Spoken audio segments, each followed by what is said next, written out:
Hello mga boss, welcome back again sa aking channel. Today's video mga boss, ituturo ko po sa inyo kung paano tayo gagawa ng 90 degree one cut miter elbow.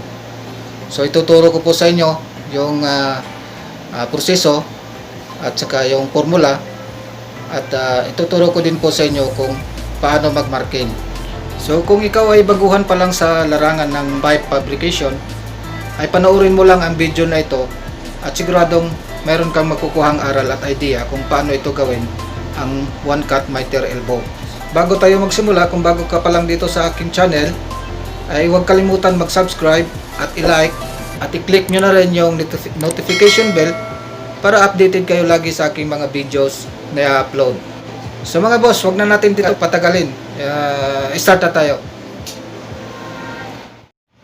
So ito siya mga boss, yung ating one cut miter 90 degree elbow. So ang gagawin natin muna ngayon, gagawa muna tayo ng one cut for 90 degree miter. So ito yung ating example, 4 inch pipe. Ang kanyang outside diameter is 114 mm.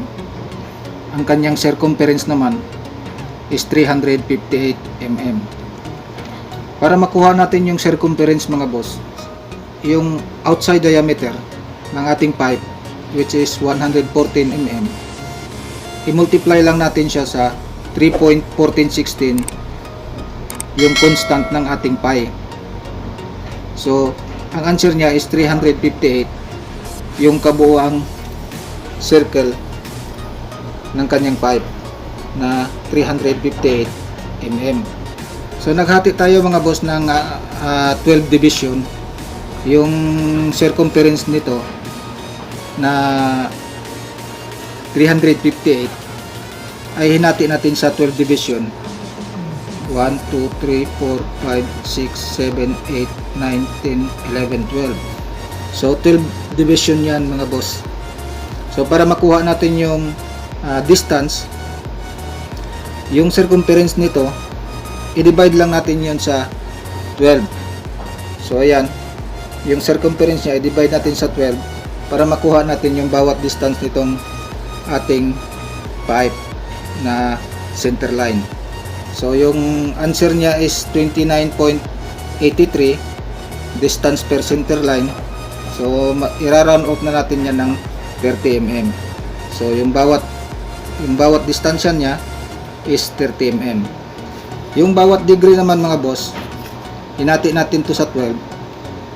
Yung 360 na kabuuang circle ng ating pipe, 360 degree yan, i-divide lang natin yan sa 12 para makuha natin yung per degree ng kanyang center line. So ito yan mga boss, 360 i-divide mo sa 12 division. So ang answer niya is 30 degree per center line. So yan, nilagyan ko ng per degree yung ating circle. So simula sa 90, 60, 30, 0. Ito yung example ng pipe na ating mamarkahan. So papakita ko sa inyo yung drawing ng example ng ating pipe na example markings. Ito pala yung ating formula mga boss sa ating one cut miter 90 degree elbow formula. So ang ating formula is degree divide 2, so equals degree. So yung degree niya, tan degree, yung answer niya dito. So tan degree i-times mo sa 5 OD, i-divide 2 mo naman siya, tapos yung answer niya is yun na yung cutback natin. So ito yung example natin na 4 inch. So example, itong degree is gagawa tayo ng 90 degree. So i-divide natin sa 2 kasi hahatiin natin siya sa, bali dalawa na siya. So 90 degree is 45 degree. So tan of 45 multiply mo sa pipe OD na 114, i-divide mo naman siya sa 2, so magiging 57 siya yung ating cutback. So yan, papakita ko sa inyo yung example ng pipe.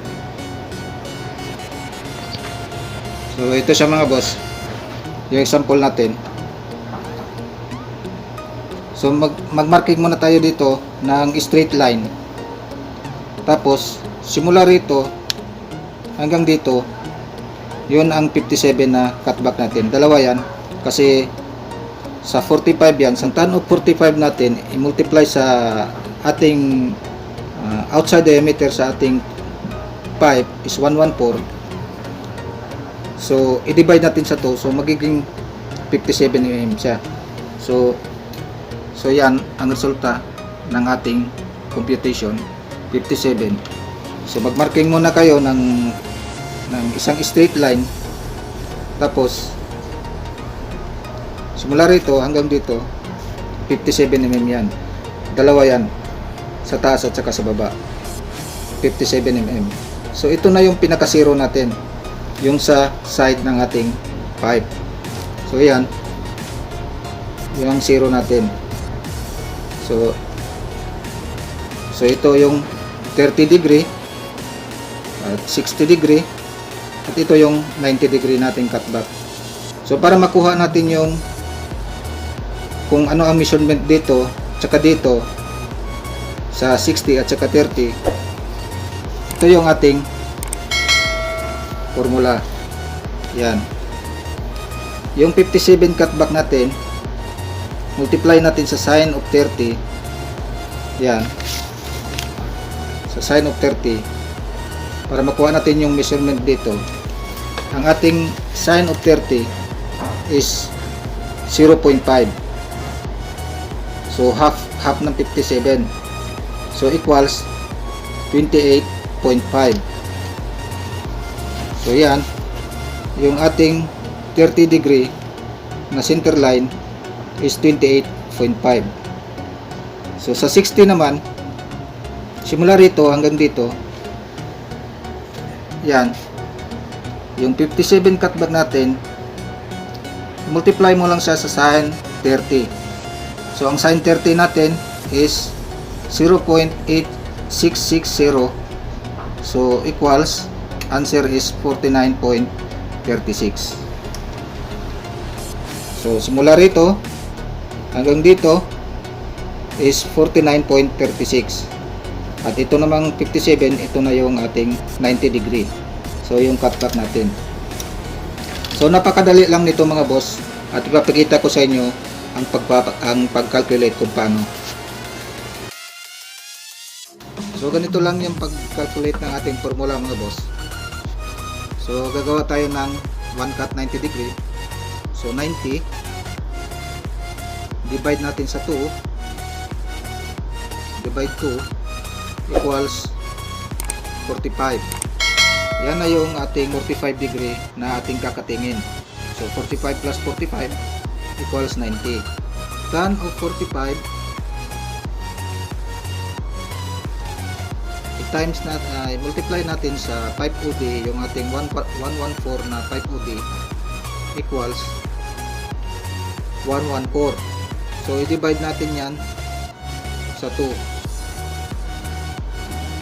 So yan na yung 57 na ating, so yan na yung ating answer mga boss, 57. So yun na yung ating kukuhanan na reference para makuha natin yung measurement dito sa 60 degree at 30 degree center line. So ipapakita ko sa inyo kung paano i-compute yung 60 degree at 30 degree. So ganito lang yan mga boss, yung ating 57 cutback, multiply lang natin sa sine of 30.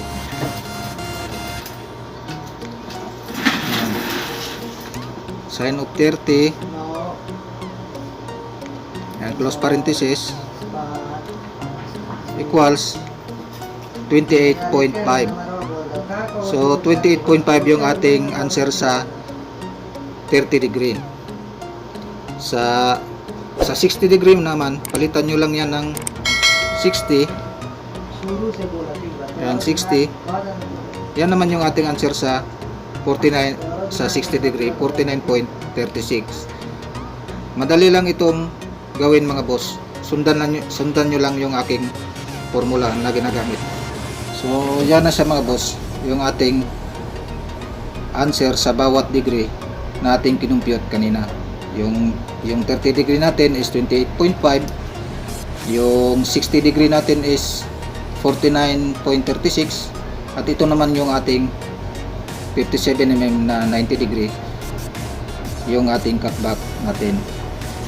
So, yan yung example ng ating drawing. So, ang bawat center line ng ating pipe is 30 degree.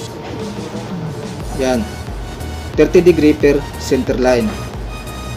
Kung gagawa naman kayo ng, kunyari, gagawa kayo ng pinakamalaking pipe, kasi yung example natin is maliit lang, kasi mahirap naman mag-sample tayo ng malaki. So, maliit lang ating example natin. At papakita ko rin sa inyo ang pagmamarking. So, kung malaki naman yung inyong gagawin, kunyari, gagawa ko yung ng 32 division, so yung 360 60 degree, i-divide nyo rin sa 32 division. So, kung answer niya, yun yung ating bawat center line. So, ganun lang kadali ang mag-compute ng ating center line. So, depende yan kung ilang division yung gagawin nyo. Depende sa laki ng pipe na inyong gagawin. So, sa atin, ang sample natin is maliit lang. So, gagawa lang tayo ng counting division. Yung 12 division is tama na yun sa 4 inch line. So, yan. Papakita ko sa inyo kung paano magmamarking sa tubo. Ito na siya mga boss, yung ating sample ng ating tubo. At namarkingan ko na yan. Yan. Para mayroon kayong reference, magmamarking muna kayo ng straight line sa tubo para makuha nyo yung reference kung saan kayo magsisimula. Yan. Kunyari, ito yung zero natin. Ito yung nilagay kong zero. Yan. So, ang kasunod niyan is 30 degree. Yan. Sunod naman niya ay 60, 90. So, balik tayo sa 60, 30, at 0. Ito yung opposite ng ating top. Ito naman yung sa bottom. So, balik tayo sa 30, 60, 90. Yan, balik naman sa 60, 30, hanggang balik ka naman sa 0. So yan, nagmarking na ako. May sinarkingan na ako na measurement. So ito yung ating 0. So yung sa 30 degree natin, yung measurement ng ating 30 degree is 28.5.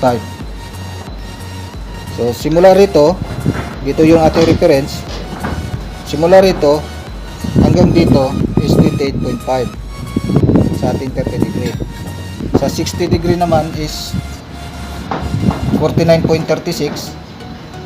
So simula dito hanggang dito is 49.36. So dito na sa 90, yung ating cutback kanina na kinalculate, 57. So simula dito hanggang dito, yun ang ating 57, yung 90 natin. So, yan ang pinakamahabang measurement natin.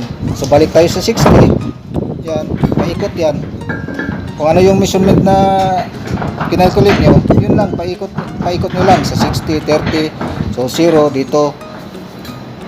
Yan. Dito naman sa kabila, balik ka naman dito sa kabila. Yan. Sa 30 degree, dito naman yan. Set. So 30 degree, dito naman sa right side. Ganun pa rin ang measurement. 60, ganun pa rin ang measurement. So sa 90, ikot yan hanggang maabot ka rin sa dulo. So kung makumpleto mo na yung markings mo na yan, so ikukunik mo na lahat yung mga markings, linyahan mo na yan para makita mo na yung markings, para sukat ka na. So papakita ko sa inyo ang resulta kung mamarkingan na siya. 2 hours later. So ito na siya mga boss, yung ating marking kanina. Yan. Natapos ko na siyang marking at yan na yan ang resulta niya. Yan. Ayusin nyo lang yung pagmarking nyo para maganda rin yung kinalabasan ng pagcutting ninyo. Pag makating nyo na yan, 100% 90 degree yan. Tested and proven ko na yan at lagi ko na yan ginagawa.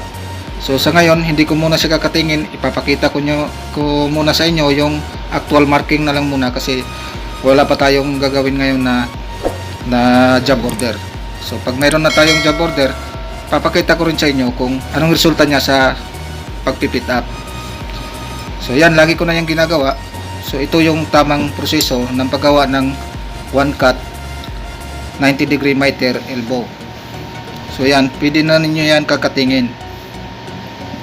So ganyan kasimple mga boss yung ating paggawa ng ating one cut 90 degree elbow miter.